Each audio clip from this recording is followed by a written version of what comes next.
Hello again. My name is Tim DeWitt, and I will be your moderator for this segment, all the segments. And we are doing another segment on the communist takeover of America. Okay? As I said before in the intro, I'm going to try and do as many as I can in a 10-minute stretch.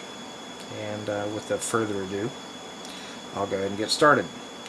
These are excerpts from the book, or I think it is a book. I've never seen it, but these are the excerpts. The Naked Communist. Goal number one is for the U.S. United States to let me reread this. U.S. acceptance of coexistence as the only alternative to atomic war. I'll put my reading glasses on. I can't see anything without them. I'll reread it. Oh, much better. U.S. acceptance to coexistence as the only alternative to atomic war. If I remember correctly, Russia was really pushing for that back in the 60s and 70s. And so were the libs. Number two, U.S. willingness to capitulate in preferences to engaging in atomic war. Number three, develop the illusion that total disarmament by the United States would be a demonstration of moral strength. Really? Can anybody say Second Amendment?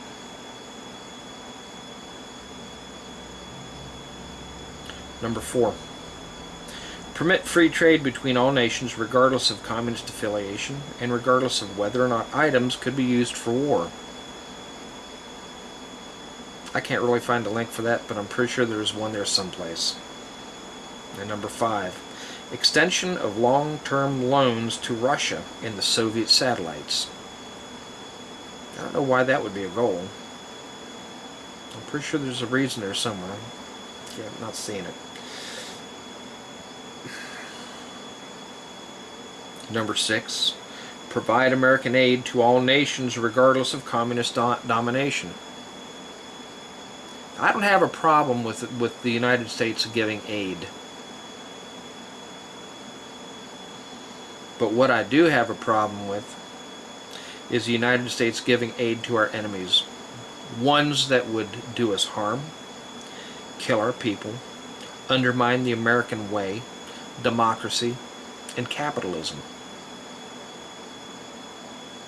Remember, capitalism is what made you and me Americans and gave us the home that we have got here and now today. Definitely wasn't communism, and definitely wasn't socialism. Think about that.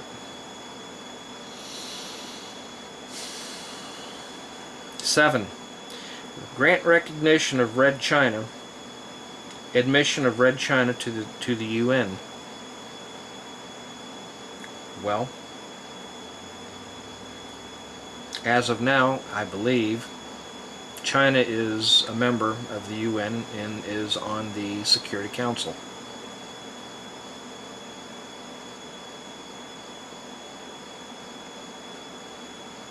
Eight, set up East Germany and West Germany as separate states in spite of Khrushchev's promise in 1955 to settle the German question by free elections under supervision of the UN. I think Ronald Reagan, during his presidency, kind of answered that question when he made the statement in a speech to the American people, to the Russians, tear down that wall. Mr. Gorbachev, tear down that wall.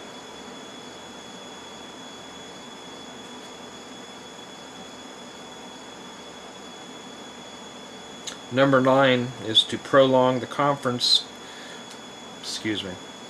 prolong the conferences to ban atomic tests because the United States has agreed to suspend all tests as long as negotiations are in progress. Stall tactics. They knew that as long as we were in negotiations, that we could not develop or use or test nuclear weapons. The whole time they were doing it.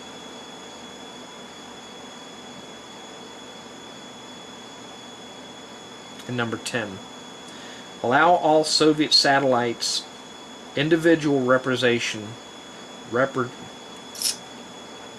in the I haven't even been drinking yet. Allow all Soviet satellites individual representation in the UN. Now let me ask you something. What happens when you have the United States in the UN with what, one vote? And you have a whole bunch of communists with a whole bunch of votes? You do the math. I don't know if they ever did that or not. I really haven't looked that up or seen what's happened with that. Well, it doesn't look good. Well, that's 10.